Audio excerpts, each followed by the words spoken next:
de viviendo sin vida. Ahora, ¿qué significa eso? Viviendo sin vida. Muchos existen, muchos respiran, muchos comemos, ¿verdad? Yo soy muy bueno para esa parte. Pero cuando hablamos de vida es otra cosa. Vida refiere más bien a propósito. Vida refiere en un por qué estamos aquí en este mundo. Cuando no hay propósito, cuando no hay vida verdadera, nosotros llegamos a un punto que no sabemos por lo cual que estamos aquí. Vamos a ir viendo un poco en esta mañana. Aquí estamos en Efesios capítulo 3 y vamos a leer una porción de la palabra de Dios antes de iniciar en este momento. Les invito, hermano, a que se pongan de pie mientras que leemos ahora la palabra de Dios. Efesios capítulo 3, el primer versículo dice: por esta causa, yo, Pablo, prisionero de Cristo Jesús, por vosotros los gentiles, si es que habéis oído de la administración de la gracia de Dios, que me fue dada para con vosotros, que por revelación me fue declarado el ministerio, como antes lo que he escrito brevemente. Leyendo lo cual podéis entender cuál sea mi conocimiento en el misterio de Cristo. Vemos esta mañana que el apóstol Pablo está hablando del misterio. Y ese misterio se cumple en su ministerio. Y por eso vamos a estar viendo un poco en eso, también enfocados en lo que es esta semana. Estamos hablando mucho de la obra misionera. El hermano que vino ahora es representante de la asociación de BIMI, la que está enviando misioneros a todas partes. Antes él fue misionero en África. Y él estuvo con los más pobres de este mundo, enseñándoles también a su necesidad y su responsabilidad compartir con este mundo el evangelio. Esta mañana es parte de tener un propósito en la vida.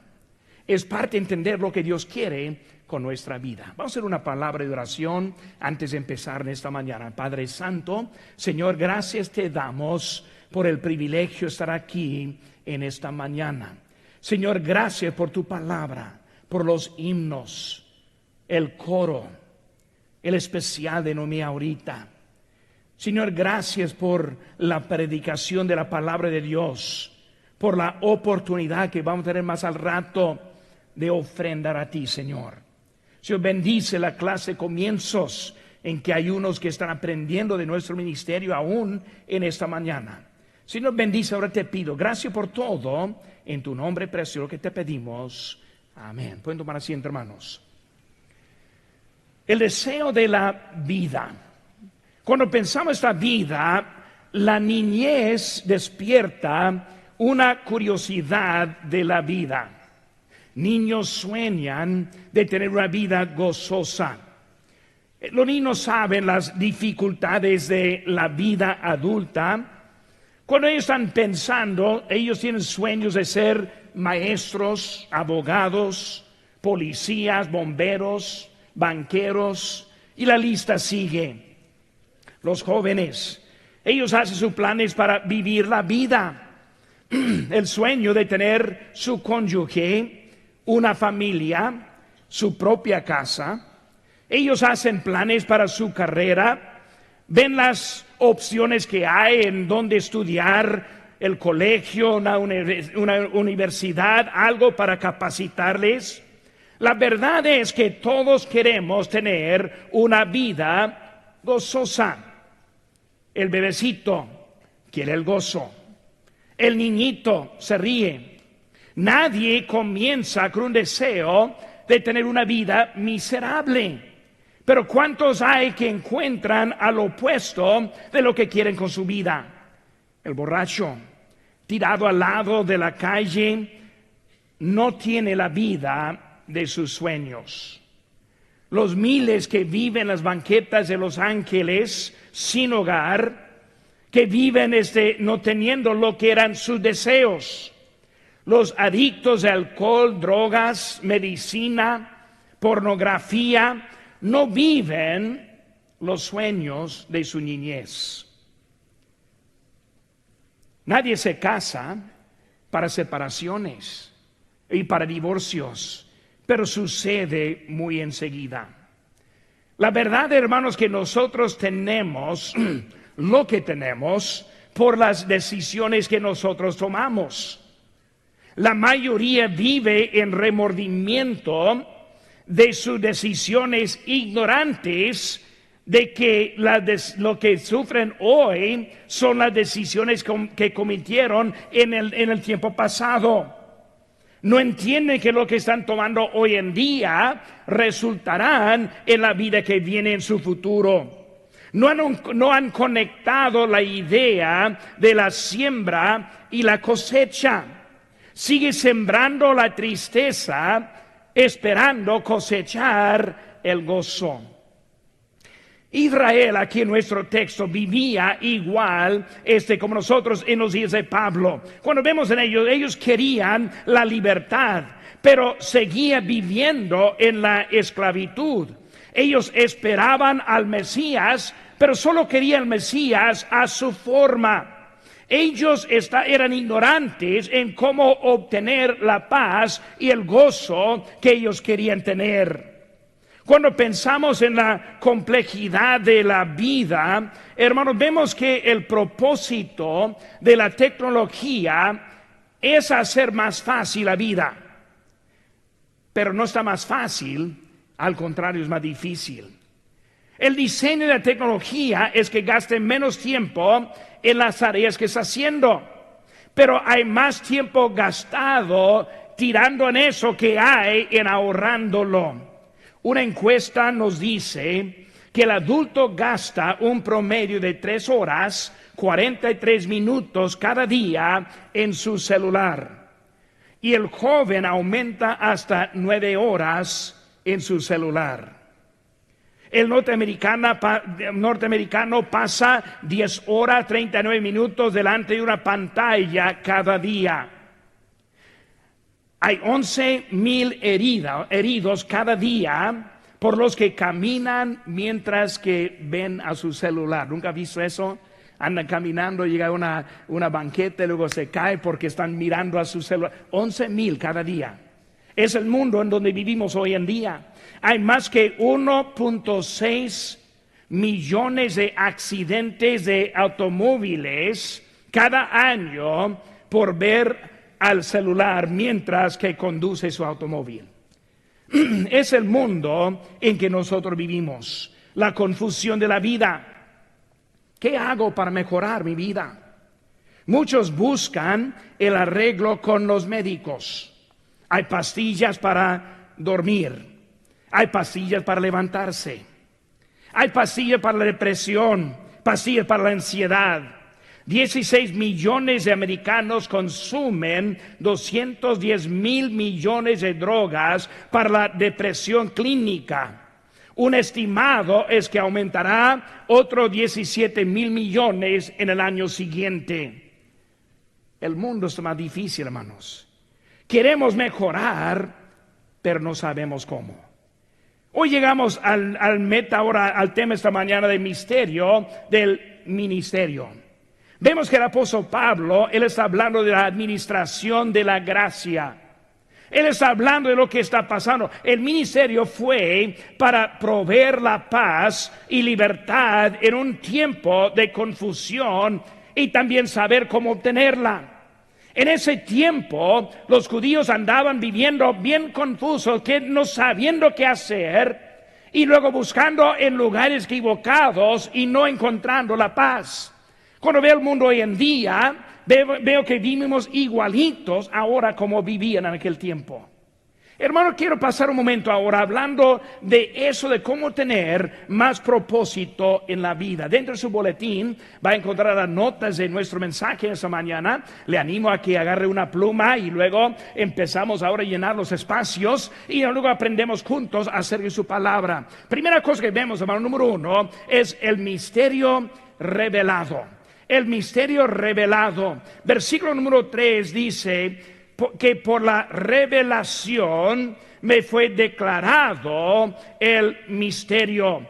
Él está hablando de ese misterio revelado. Ahora, cuando pensamos en la revelación de ese misterio, el inciso A, vemos que Él fue el prisionero. Palabra que falta es la palabra prisionero. Vemos cómo Él fue prisionero. Vemos que Pablo fue un prisionero. En Efesios capítulo 3, versículo 1, vemos que dice Pablo prisionero. En capítulo 4, versículo 1, dice Pablo preso en el Señor. Vemos que Él fue literalmente, fue un prisionero.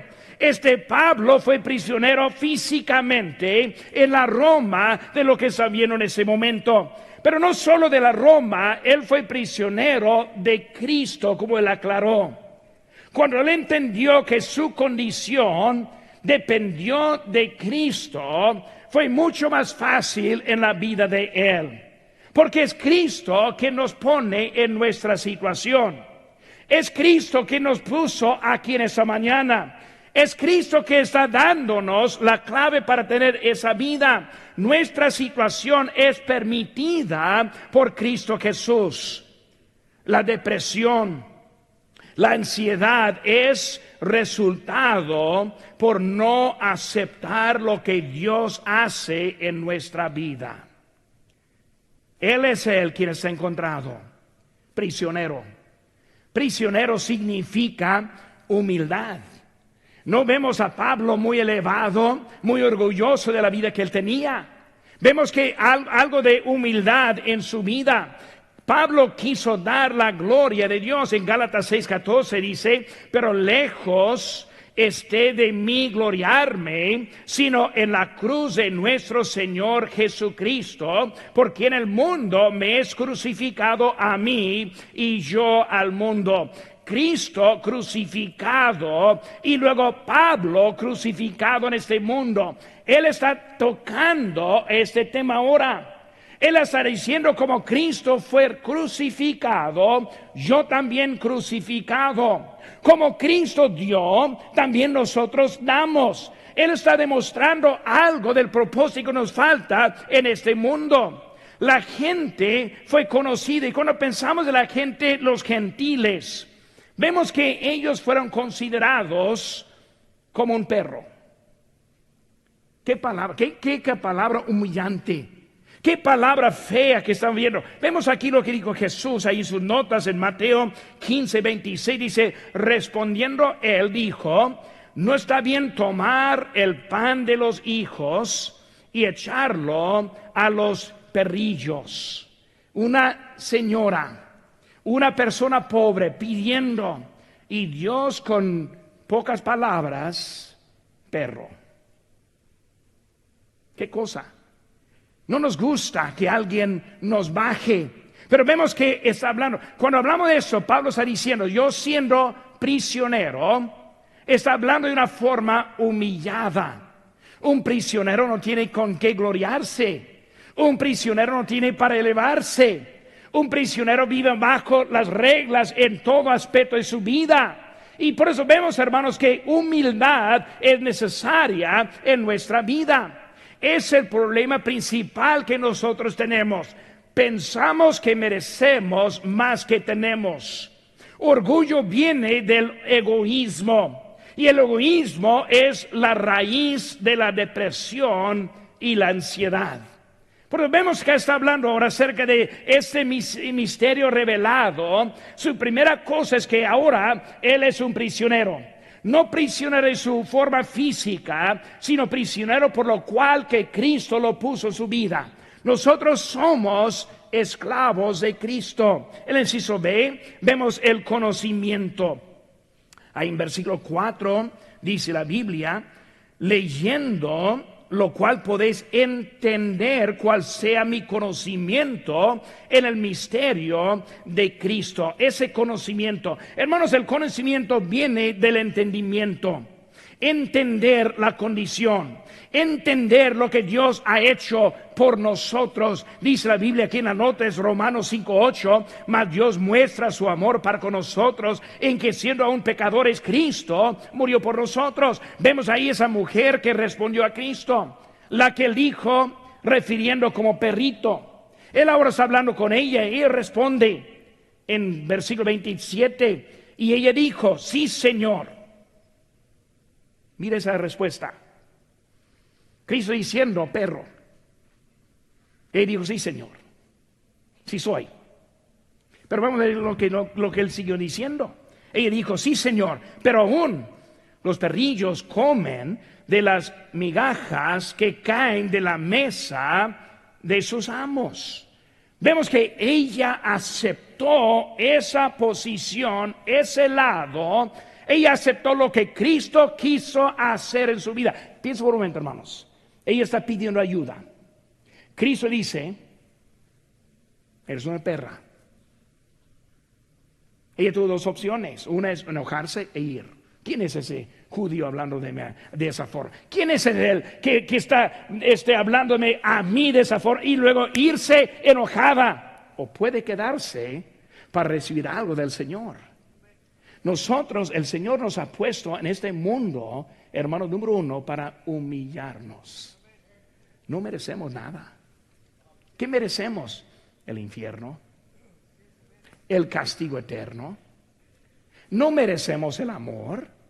No merecemos nada que Dios nos ha dado. Y vemos en su humildad respondió así. Vemos lo que dijo el Señor Jesucristo en versículo 28.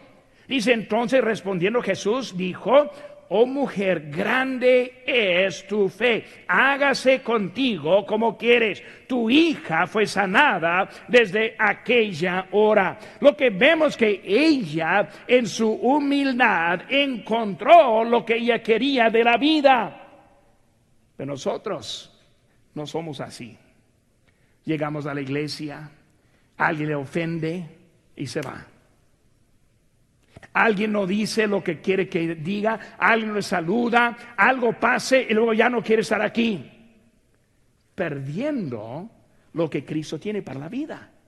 Vemos que aquí en este texto Él está hablando de esa fe tan grande porque ella está ahí. Por eso el prisionero, conocimiento, en el inciso, hermanos, el ministro.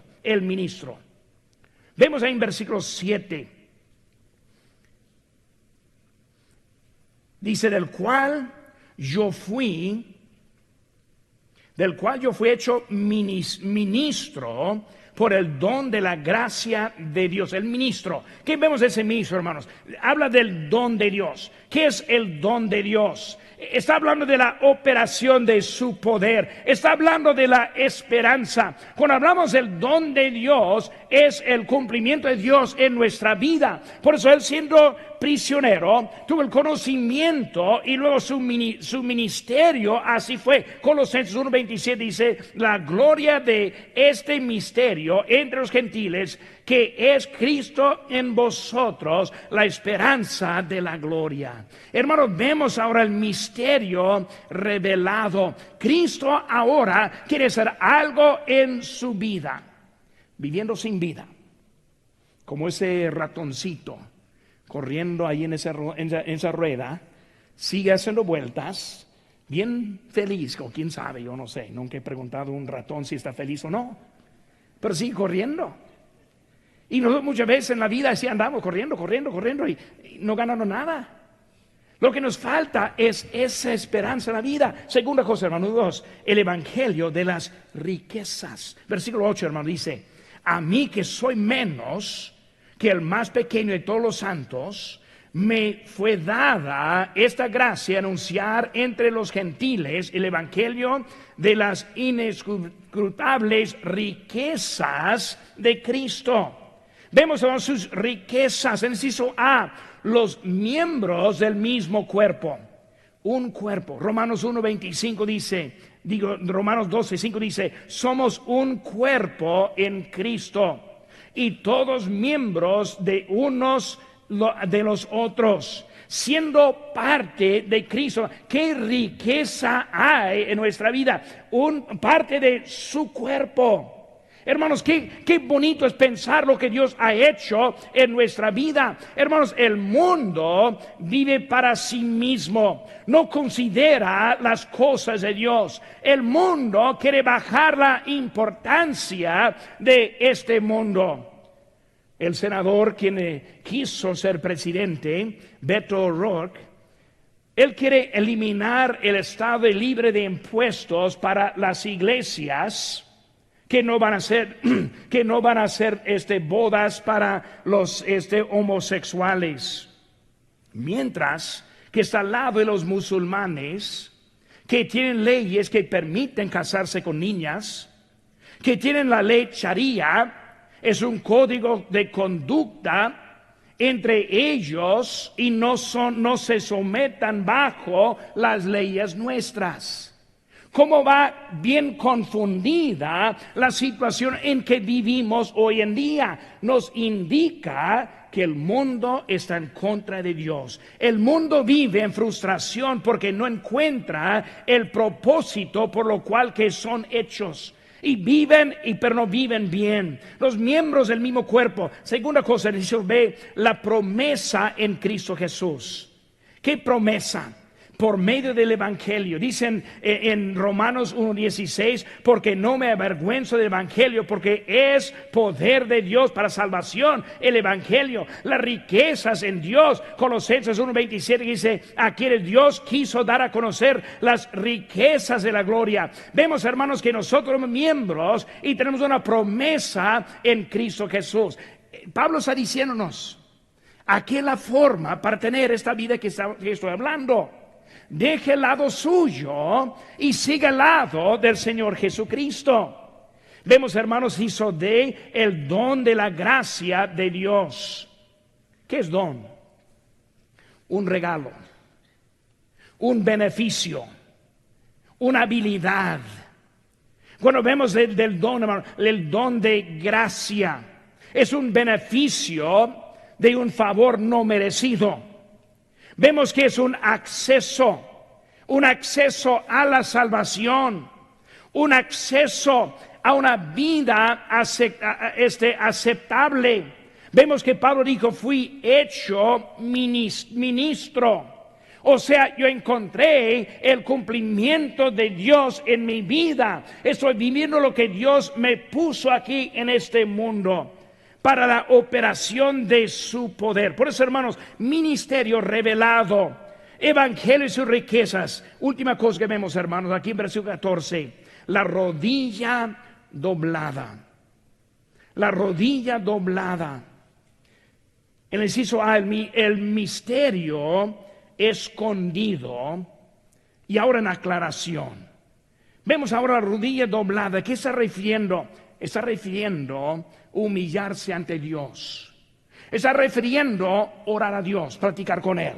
La rodilla doblada refiere que estar escondido en los perdidos. Dicen en 2 Corintios 4:3, pero si nuestro evangelio está aún encubierto, entre los que se pierden está encubierto. Los que no conocen a Cristo no entienden. Si acaso es alguien aquí en este momento que no ha llegado el momento de poner su fe en Cristo. Si alguien hiciera la pregunta en ese momento, si se muriera, ¿está 100% que iría al cielo? Si no puede contestar, sí estoy 100%, es lo que está pasando, es que está confundidos en lo que Dios tiene para nosotros.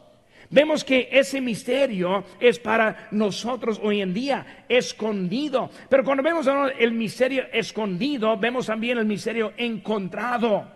Ahí en versículo 10 dice, para que la multiforme sabiduría de Dios sea ahora dada a conocer, ¿por medio de quién?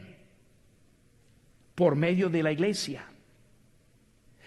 Vamos a leer otra vez. Para que la multiforme sabiduría de Dios sea ahora dada a conocer por medio de ¿qué? De la iglesia. Conmigo, hermanos. ¿Medio de qué? De la iglesia. Vemos que Cristo nos dio a nosotros la manera para relatar lo que Él está diciendo. Es como es encontrado ese misterio por la sabiduría de Dios. La iglesia es la manera para demostrar la gracia de Dios aclarada a toda la creación. Esta mañana estamos hablando de la ofrenda misionera. Y cuando pensamos en la iglesia, tenemos la responsabilidad de dar a conocer la gracia de Dios a este mundo. Por eso ayer fuimos a tocar puertas, a ganar almas. Durante la semana hacemos visitas, buscamos a otros. Por eso estamos buscando a los que no conocen. Es nuestro trabajo como iglesia. También hasta todo el mundo. Por eso un misionero que estuvo aquí a Costa Rica necesita ayuda. ¿Para qué? Para ayudarnos a nosotros con nuestra responsabilidad. Como iglesia es para nosotros darles a conocer. Pues misterio escondido y ahora encontrado, sí, sus hermanos, el propósito eterno que es en Cristo Jesús. Versículo 11, conforme al propósito eterno que hizo en Cristo Jesús, Señor nuestro. El propósito, hermanos, Cristo es Él quien provee el propósito. El mundo provee la depresión. El mundo provee la ansiedad. El mundo quita la seguridad. Cada día leemos de alguna cosa que nos va a afectar, sea calentamiento global o un meteoro o otra cosa que va a eliminar nuestra existencia. Hermanos, en Cristo encontramos el propósito de la vida. El mundo lo quiere quitar, lo quiere eliminar. El mundo está viviendo sin vida. Y el creyente necesita el propósito de Dios en la vida. Viviendo con vida. Saliendo esta mañana con un propósito de la vida. Saliendo esta mañana bien con Dios. Hermanos, es el principio para tener una vida con vida. Inclinen sus rostros, hermanos. Rostros inclinados.